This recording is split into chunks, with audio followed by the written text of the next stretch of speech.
If Freedom Failed.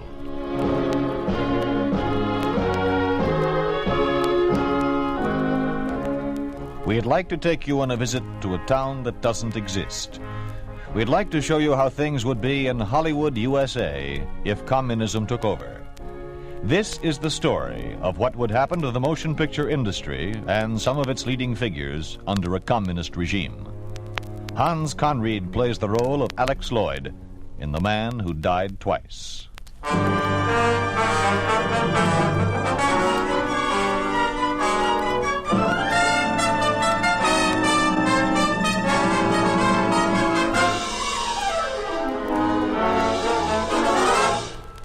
You didn't think I'd find you, did you? Tom, please. Please what? Let go of my arm. You're hurting me. What do you know about real pain? The real kind of pain.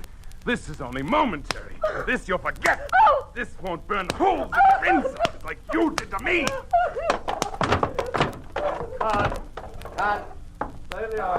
Let's try it again. Hold everything, boys. We're going for another take. Dick, I'm not slapping. Let's get to it right after Kay says you're hurting me. It gives a swifter move. And you, honey, you take your fall on the second slap, huh? All right, Alex. But it won't give me time for the rest of my lines. Oh, let's cut them then. The scene needs visual pace. Tells a better story that way. Okay. Okay, then let's try it again, huh? We ready, Bob? Reloading the camera, sir. Did you know it's 12:30? Okay, break for lunch. We'll pick it up in the same setup right after. Okay, kids. Lunch. Hello, Alex. Got a story? Oh, hi, Mark. Who let you in? Front office. They obviously don't know I'm a friend of yours. Have you had lunch? Nope. Let's go. Provided you let me pick up the tab. What'll it cost me? A comment for my paper. For you, yes. For your paper, no. Pays my rent. You tell them to go to blazes. Get me another job. Since when's the public interested in what I say? Since the switch in government and general policy. There's no concern of mine. I make pictures. Oh, let's face it, Alex. You can't stay cooped up on an island in a changing world. Who says I can't? Mark, you know me well enough to know that I don't care what color flag the studio's flying. Yesterday it was red, white, and blue. Today it's plain red. Tomorrow it may be yellow for all I care. Well, you can't ignore the party line. My line is entertainment. It's weathered greater storms than this. Ever since creation, man has sought escape from daily toil. Dynasties have come and gone. Empires have risen and crumbled. But, well, if you'll pardon the cliche, through it all, the show has always managed to go on. May I quote you? If you like, yes. I wouldn't, for your sake. Oh, you can't direct pictures in Siberia. You're wrong, my friend. I can direct pictures anywhere. You're incorrigible. Well, I should hope so. But if it's dirt you want, here comes your man right now. Hey, Leon, you got a minute? For you, Alex, anytime. I'd like you to meet a friend of mine, Mark Selden of the Evening Herald. Pleasure.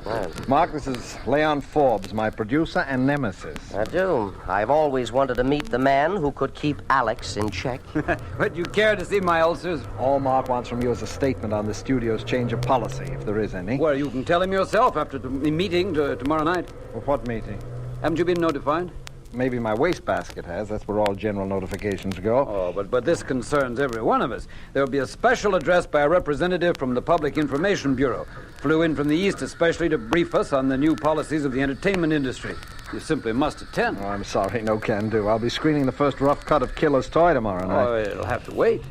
Are you telling me as my producer, or are you merely repeating what you've been told? I'm repeating. Oh, fine. Then I'm sure you won't mind repeating to me what was said at the meeting after you've attended. Look, Leon, policies or no policies, we've got a picture to get out. There's a deadline for Academy Award contenders.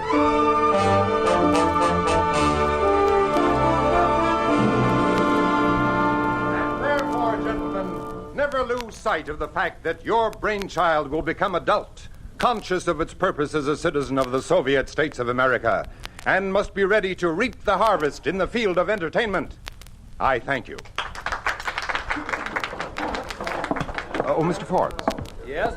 May I see you for a minute? Oh, certainly, Mr. Dixon. I enjoyed your talk.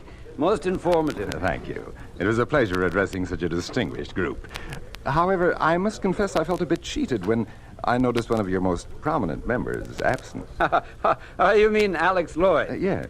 After coming all the way from the East, I certainly would have enjoyed meeting Mr. Lloyd. Well, we're rushing out a picture, and he simply had to work tonight. Well, my plane leaves at 1:30 this morning, but while I'm still on the lot, couldn't we pay him a visit right now? But watching him pick apart each reel with the cutter might prove rather dull for you. Oh, on the contrary, I'd be fascinated to watch him add that inimitable Lloyd touch.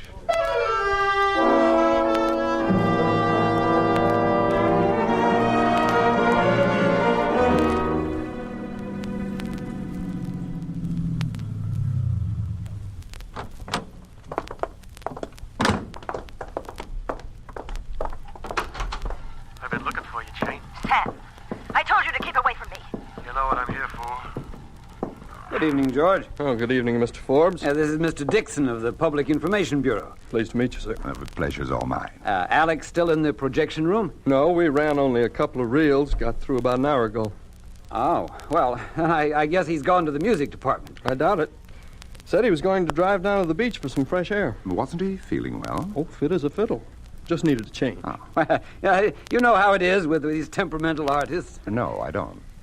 Well, George, while we're here, you might as well haul the film to a projection room so that Mr. Dixon can see the picture. No, thanks. I've seen enough for one night.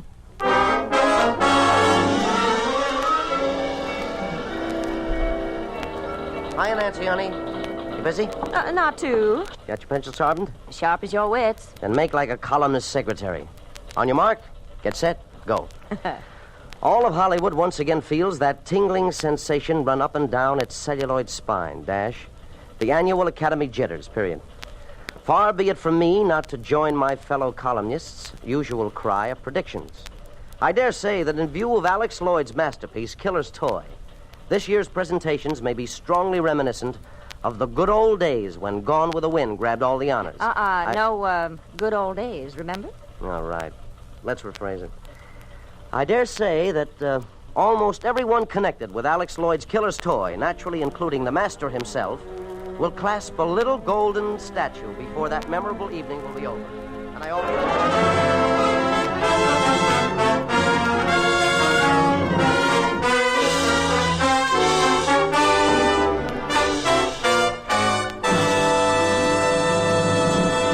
Good evening. The United States Soviet Broadcasting System is proud to present the award presentation by the Academy of Motion Picture Arts and Sciences.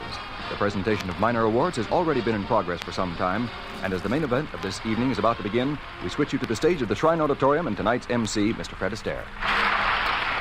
Ladies and gentlemen, there is a reason for my being here. It was quite a while ago when I first got out here. I guess the Academy Board thought that was as good a reason as any to choose an MC. Anyway, I am most grateful for the honor, and I'll try my best. During the year, newspapers carried stories on a number of weird and outlandish happenings inspired by the making of motion pictures. For instance, in January, a woman near Lakeland, Florida, told her husband she was going to the movies. She came out of the show, beat up a cop, and shot a drugstore clerk. In jail, she explained the whole incident by saying, "I always get a big kick out of Walter Pigeon." Enough of looking backward. Tonight is Oscar night. The prizes are being given for most distinguished film achievements. The prize itself is a 10-inch statue worth $41. But it is fought for, prayed for, wept over. Believe me, Caesar's legions did not fight harder for the jewel of Gaul. These awards are arrived at by a carefully guarded system of balloting. 12,000 people took part in the voting this year. The nominations were made by the members of the Academy branches assisted by the Hollywood guilds. The final selections were voted by the nearly 2,000 members of the Academy. All ballots were mailed to the accounting firm of Price Waterhouse, where they've been properly accounted. Oh, Alex, I admire your control. I'm all on edge. Well, nothing to get excited about. Either I get it or I don't. But what if you don't? It'll save me the thank you speech. Now for the Director's Award. Miss Fay Mallon will make the presentation. Miss Mallon. No such luck. Everyone I talked to said they voted for you. Oh, that's too bad. And with our Fay doing the honors.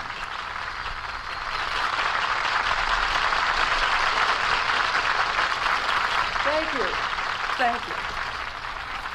Those nominated for the Best Directorial Achievements: Bert Carlson for Red Soil, Arthur Riley for The Walls of Hell, and Alex Lloyd for Killer's Toy. And now for the award. Mr. Astaire, the envelope, please. And it's Bert Carlson for Red Soil. Bert Carlson.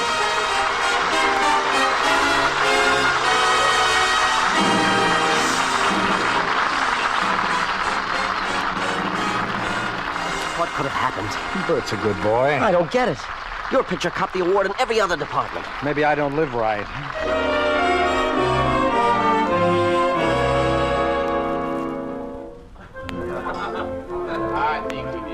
Well, it's been a full evening. And as all such evenings deserve a toast, I'd like to propose one. Not much to celebrate, is there? Oh, come now, Mark. This is not my funeral. I could have died when I opened that envelope. All right, then. Here's to Faye's great performance. Still don't get it. To top it all, Leon walked away with a special Moscow Cinema Arts Award as the most outstanding producer of the year. Well, men like Leon are born to wear laurels. I, for one, look ridiculous with them. Oh, but Leon is just... Here he comes. Who's that man with him? No idea. Hello, everybody. Sorry I'm late. Well, as a celebrity, you can afford to be. Oh, producer's only a bundle of nerves, never a celebrity. Yeah, but you are tonight. Well, now, we all know where the credit lies. Your modesty is nauseating, Leon. Pull up a chair and sit down. Oh, I'm so sorry. In all this excitement, I didn't even introduce Mr. Dixon. You haven't met anybody yet, have you? No, I haven't had the pleasure. Well, this is Mr. Dixon of the Public Information Bureau, and from left to right, Miss Fay Mallon, Dick Stanton, Mark Selden, and, of course, our one and only Alex Lloyd. How do you do? I haven't shaken this many hands since Stalin paid us a visit. If you gentlemen will excuse us, Fay and I will join the sardines on the dance floor. Well, my excuse isn't quite that feeble. I've got a phone call to make. Your newspaper men never stop working, do you? Not if we can help it. Pardon me? Well. This is indeed a long-awaited opportunity. Mr. Forbes must have told you how long I looked forward to this, shall we say, little tete-a-tete. Well, I can't imagine why. You must have been warned that I'm not a particularly polite conversationalist. But that's your charm, Mr. Lloyd, a down-to-earth quality so prevalent in all your work. Oh, incidentally, my heartfelt regrets about the Academy not bestowing you with the honor you so well deserve. You can't be a winner every time. But you should be. And a talent like yours should give you even greater satisfaction than the mere winning of a golden statue. It should benefit those who wish to follow in your footsteps. And there's no greater satisfaction than to have others seek you as their guide. Are you suggesting that I teach? And why not? God forbid. Few men have been honored by the Moscow Art Institute with a request for their services. Have I? That is precisely the good news I'm here to bear. I was confident it would offset tonight's disappointment. It's most considerate of you, but I'm afraid it doesn't. You see, despite all its superficial shenanigans, I love this town. I have no intentions of swapping it for Moscow. Oh, that is a shame. The government had so hoped you'd accept the honor and act as somewhat of an ambassador of goodwill. When it comes to spreading joy, I can do a better job with a camera. Don't be too sure. Now, if you're adverse to leaving this town, why don't you at least give the local movie industry a shot in the arm? Teach right here, in the environment you love. But I won't have time. Ask Leon. He's got a heavy schedule lined up for me. Have you really? Well, there's the picture we're shooting right now. And then I've got another one on the agenda directly after that. Oh, yeah, thicker than water. Well, I'm crazy about the script. Nothing could tear me away from that one. As you wish, Mr. Lloyd. Can't say I didn't try. No, you certainly can. Pardon me, Mr. Lloyd. There's a call for you. Oh, where, please? In the cloakroom, sir. Oh, excuse me, everybody. Probably some more condolences. You had a call for Lloyd here. Sure have. What are you doing here? Sorry to use such a trite device to get you away from the table. Why? What's the matter? I've been doing some checking. I have an inside track on Price Waterhouse. Well, they've been counting ballots for the Academy for years. What's the matter? Don't you trust them anymore? Well, that's just it. I do. They turned in an honest count, all right, but someone pulled a switcheroo on them after they delivered the results. A wishful thing, For Jay. crying out loud, do you think I'd be sticking my neck out with an explosive setup like this without some proof? Well, whatever it is, you better keep it to yourself. I intend to. I just thought I'd better let you know where you stand. Was my name the only switch? Yeah. You had the Oscar in the bag. Well, all I can say is somebody wasted a lot of good energy rigging up this thing. Because if I had gotten that gold-plated, shrunken Apollo, I probably wouldn't have even used it for a doorstop.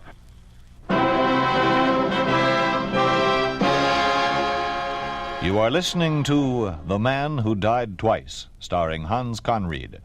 A story of the way things could be if communism took over. A picture of what would happen to Hollywood, USA under a communist regime.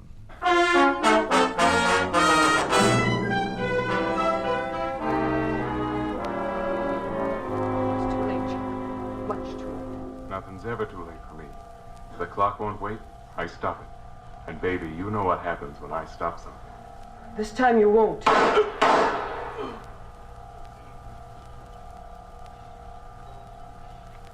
You hear the clock? It's midnight, Chuck. a new day without you.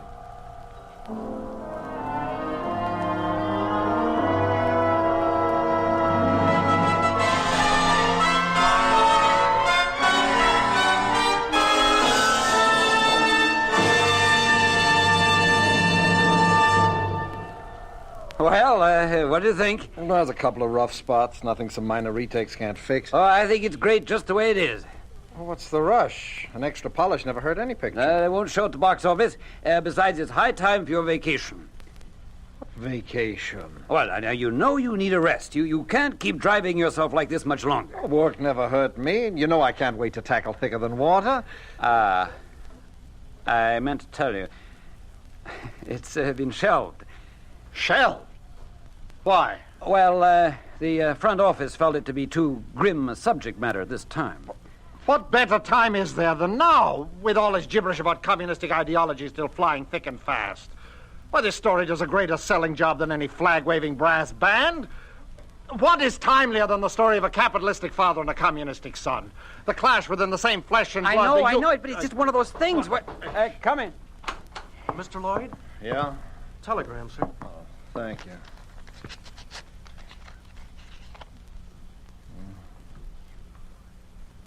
Wow. What timing. You have anything to do with this? With what? Take a look. Why, it's from Dixon. It gives me great pleasure to inform you that you have been granted a professorship of cinematography and will begin to lecture at the Southern California University in Los Angeles on the 1st of next month.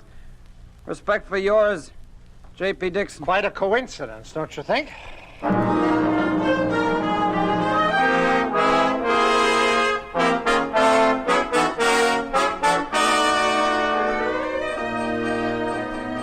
Jumping Jupiter, as I live and breathe. Old celluloid brain himself. Where the heck have you been keeping yourself? What's the matter? Don't you read your own stuff anymore? You were the guy who blabbered about my being a loss to the movies and a gain to the university. Well, I had no choice. Who has? Anyway, that's no reason for you to go into hiding. A man who has fallen into a manhole is not necessarily hiding. Oh, it couldn't be as gruesome as all that. I hear rumors that you may make another picture. And I may be permitted to, is more precise. To rope down that manhole. Grab it, Alex. So what do you think I've been doing? When it comes to craving a camera, my pride takes a back seat. It took some finagling, though. Yeah? I'm not much a man for pleading, but I finally gave Dixon a heavy dose of it, claiming that I couldn't keep on teaching without some practical experience keeping me agile. Mm-hmm. What's it going to be? Thicker than water. Your pet project. Some Christmas gift, huh? The return of what's been taken from you is hardly a gift. Think they'll put a ball and chain on it? Maybe. Maybe, but I'll be carrying a file.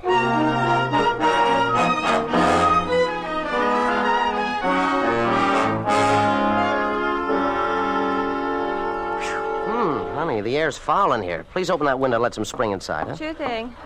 Thanks, honey. Well, that smells good. Does spring make you think of anything special? Yeah. Yeah, honey, it sure does. We better get this write-up out before summer comes. You stinker. When do you run out of names? When you marry me. I'll buy you a dictionary. In the meantime, make 2 carbons of this. And get it on the boss's desk as soon as possible. I want to make the evening edition. But Alex Lloyd's picture won't be released for at least another month. I don't care. Got to start reminding this town early. No one forgets its absentees as fast as Hollywood. Oh, want me to take it? No, you better get that out, honey. Hello, Sheldon speaking. Listen, egghead. I want you to get your carcass down here at the studio as soon as possible. What's up? I'm going to show you something that should stimulate your corny repertoire of adjectives. Alex, you're not going to run thicker than water. What else?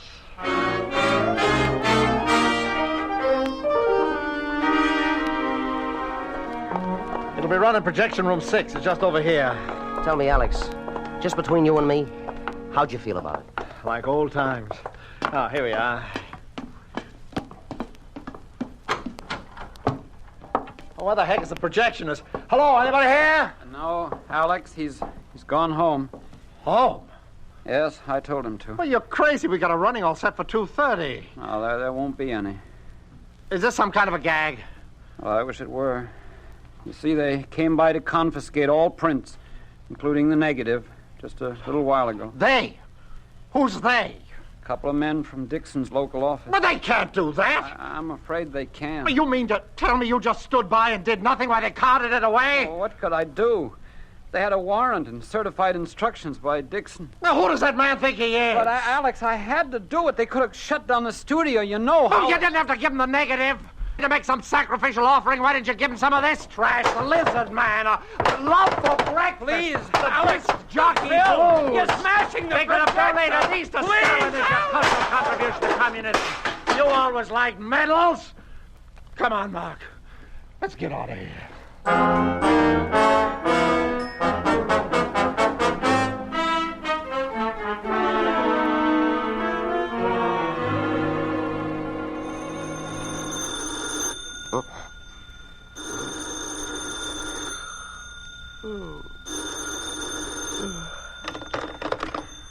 Hello. Hi, you son of a printing press. What you doing? Sleeping. What else would I be doing at 3 in the morning? Sleeping the nocturnal waste of mankind, sleeping away the hours of darkness while life's mysteries step out of the shadows. What? What the devil are you talking about? You put on your clothes and come on over. The time has come to talk. Okay. Okay, I'll be over.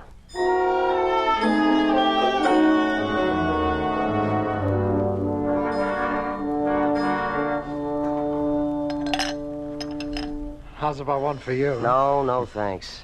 Too early in the morning. I thought you never touched the stuff. Since when the change? Since I haven't been feeling good. Well, that makes sense. You think a steady diet of booze will do the trick? It may. Doctor can't help me. Doctor? You mean you've been seeing one? Yeah. Can't find anything wrong organically. I could have told you that. Look, all you need is some rest. Rest? Rest? That's all I've been getting. Ever since Mr. Dixon decided that thicker than water was unfit for public consumption. Well, you should take some time off anyway. You know, from lecturing at the university again. Lecturing. Rattling off some imbecilic theses about the technique of directing, textbook monotony without a soul, a class full of eyes peering at you, searching my face for something that isn't there. It'll be all right, Alex. You'll feel better about it tomorrow. Oh, you think I'm drunk, don't you? No. Well, my tongue may not be glib, but my head's as clear as a lens. They may have tried to shroud the naked eye with complex deception, but I can still think with my eye. I can see all the beauty of life that has been and could be, how the two-legged creature called man has yet not completed its process of evolution. Oh, how a camera could record this struggle for our daily bread, and how the parasites make of this struggle a vicious device for their own personal gain. All right. Now you know my sickness. It's too much thinking. You're not alone. We still have one last weapon. Truth. Truth. Look how that failed in Thicker Than Water. I was objective. I showed both sides of a story. Both had their faults, the capitalist as well as the communist. Oh, but no. No communist is ever bad. You hear that? No communist is ever bad. That's a good one, huh? It's a good one. Hey. Take it easy. You're going to have an accident and choke to death. No, death is accidental. No one dies if he still has something important to accomplish in his life. Physical death comes to an artist only when his spiritual life, his creative power, has run out.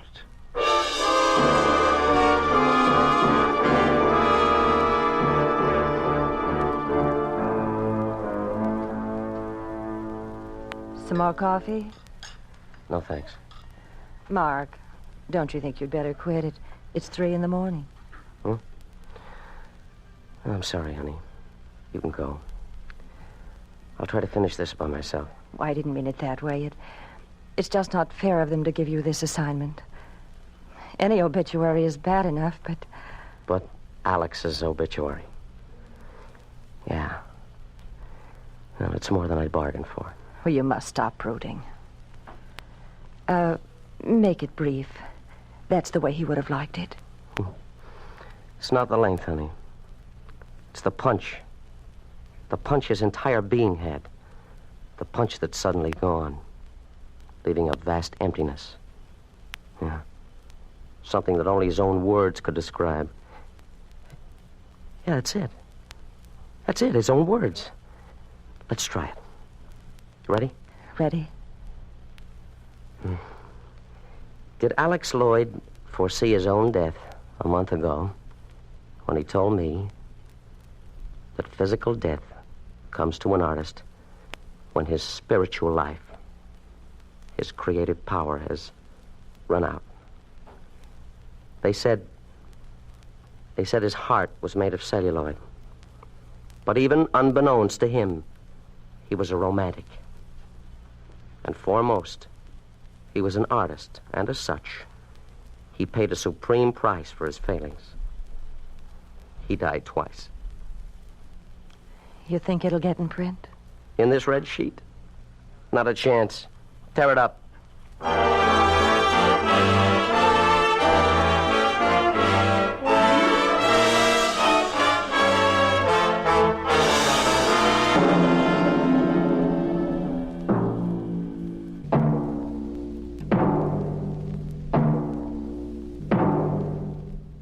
You have just heard what would happen to the motion picture industry under a communist regime. You have just heard how one of its creative members would perish under its yoke. You think this could not happen? It did happen in the communist-dominated country of Russia. It did happen to Sergei Eisenstein, Russia's renowned motion picture director, who was the first exponent of drama through photography. Eisenstein made a picture called Béchamp Luc, which Stalin himself suppressed. His Ivan the Terrible was banned as decadent and bourgeois. It was Eisenstein who said that no one dies if he still has something to accomplish. Physical death comes to an artist when his spiritual life, his creative power, has run out. He died soon after.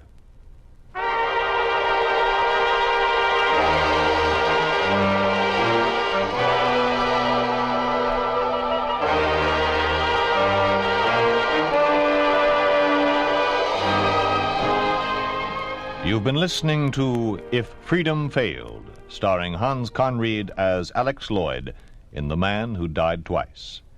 Sidney Miller was Mark, Bill Bissell was Leon, and Don Randolph was Dixon.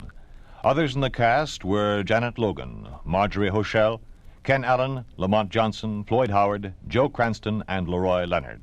Music was composed by John Hicks, with musical direction by Michel Perrier. The Man Who Died Twice was written for If Freedom Failed by Peter Brook, produced and directed by Robert M. Young. Sergeant Lloyd Eyre speaking. This program has come to you through the worldwide facilities of the United States Armed Forces Radio and Television Service.